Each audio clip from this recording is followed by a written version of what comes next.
Hope you are doing well. So here is the direction for questions. Uh, the direction for the question is answer the following question based on the information given below.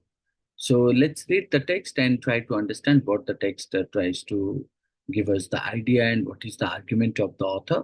So the author stated that one can distinguish the domain of economics from the domain of other social scientific inquiries either by specific some set of causal factors or by specific some range of phenomena. The phenomena with which economists are concerned are production, consumption, distribution, and exchange, particularly via markets. But right.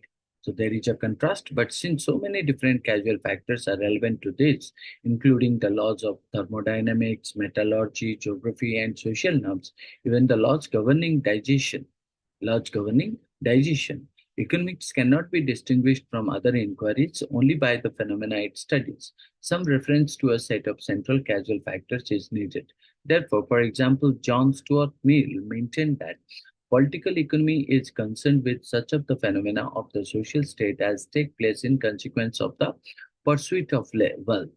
It makes entire abstraction of every other human passion or motivate, except those which may be regarded as perpetually or continuously antagonizing principles to the desire of wealth, namely aversion to labor and desire of the present enjoyment of costly indulgences. In Mill's view, economics is mainly concerned with the consequences of individual pursuit of tangible wealth, though it takes some account of less significant motives such as aversion to labor. Mill takes it for granted that individuals act rationally in their pursuit of wealth and luxury and avoidance of labor, rather than in a disjointed or erratic way. But he has no theory of consumption or explicit theory of rational economic choice, and his theory of resource allocation is rather thin. These gaps were gradually filled during the so-called neoclassical or marginalist revolution, which linked choice of some object of consumption and its price not to its total utility but to its marginal utility. In the 20th century, economists stripped the theory of its hedonistic clothing rather than supposing that all consumption choices can be ranked by how much uh, you can say that they promote an agent's happiness. Economists focused on the ranking itself. All that they suppose concerning evaluating is that agents are able consistently rank the alternative they face. This is equivalent to supporting first that ranking are complete. That is, for any two alternative X and Y that the agent consider, either the agent ranks X above Y, prefer X to Y, or the agent prefer a Y to X, or the agent is indifferent. Second, economists suppose that agents' ranking of alternative are transitive. To say that an agent's preferences are transitive is to claim that if the agent prefers X to Y and Y to Z, then the agent prefers X to Z, right? With the similar claims concerning indifference and combination of indifference and preference. So there are further technical conditions to extend the theory to infinite sets of alternative and to capture further plausible rationality condition concerning gambles. Economists generally subscribe to a view of rational agent as at least possessing complete and transitive preferences and as choosing among the feasible alternatives whichever they most prefer. In the theory of revealed preference, economists have attempted unsuccessfully to eliminate all reference to subjective preference or to define preference in terms of choice. Now, as we have read the text, what we understood from the text is what the idea of the passage is to explain what? Explain how the field of economics is distinguished from economics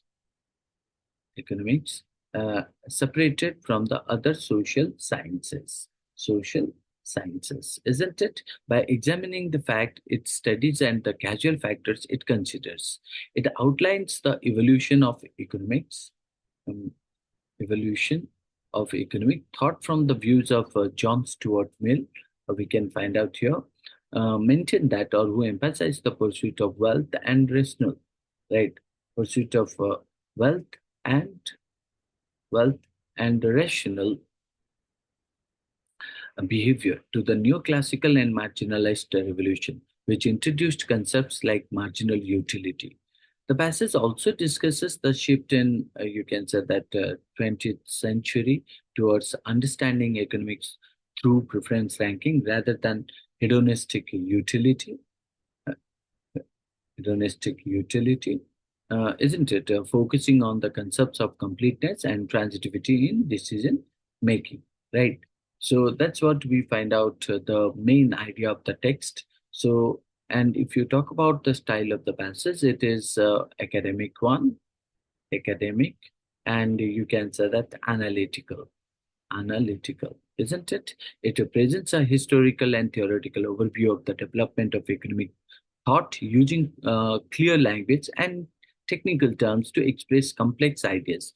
The passage, you can say that, systematically outline different perspectives and you can say that theories, providing context and explanation for the evolution of economic concepts.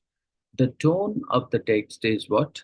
Um, it's informative, and objective one, right? Informative and objective.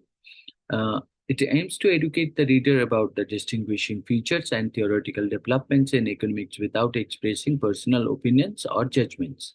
The passage maintains, you can say that, a neutral stance neutral stance, focusing on presenting factual information and logical explanation. Now, jump to the question. So, the question stated, which of the following statement, if true, would strengthen the argument that economics is distinguished by the set of central causal factors it refers? So, the options are other social sciences also refers similar central causal factors as economics. Okay. Second option stated the study of economics include a broad range of phenomena unrelated to the pursuit of wealth. Third, the laws governing digestion have no relevance to the field of economics. And fourth, economists rely solely on subjective preferences in their analytic of consumer behavior. Now, out of this four, if you observe that option three would be the correct one. Why? Because the laws governing digestion have no relationship, right? Um, no relevance to the field of economics, isn't it? The laws governing digestion have no relevance to the field of economics. If it can be established that certain fields like economics do not concern themselves with the topic like digestion, right, which are not relevant to economic inquiry, it would, you can say that, strengthen. It would strengthen what? Strengthen the argument that economics is distinguished by the specific uh, set of central causal factors, isn't it? Um, Therefore, you can say that option three is the correct choice that we can find out as it provides direct support to the argument presented in the passage. But look at the option one. So, other social sciences also refer similar central causal factor as economics. So, we can say that option one is a generic statement. Generic statement, because other social sciences do something doesn't mean it's implies on economics as well, right? So economics as well. So that's why option one will be eliminated. Option two stated that the study of economics include a broad range of phenomena unrelated to the pursuit of wealth. So this is not related to the passage. Option four, economists rely solely on subjective preference in their analysis of a consumer behavior. So reliance on subjective preference do not relate the reference to central causal factors. Hence, you can say that we find out option three would be the correct answer to it. Hope you understood this. That's all. Thank you.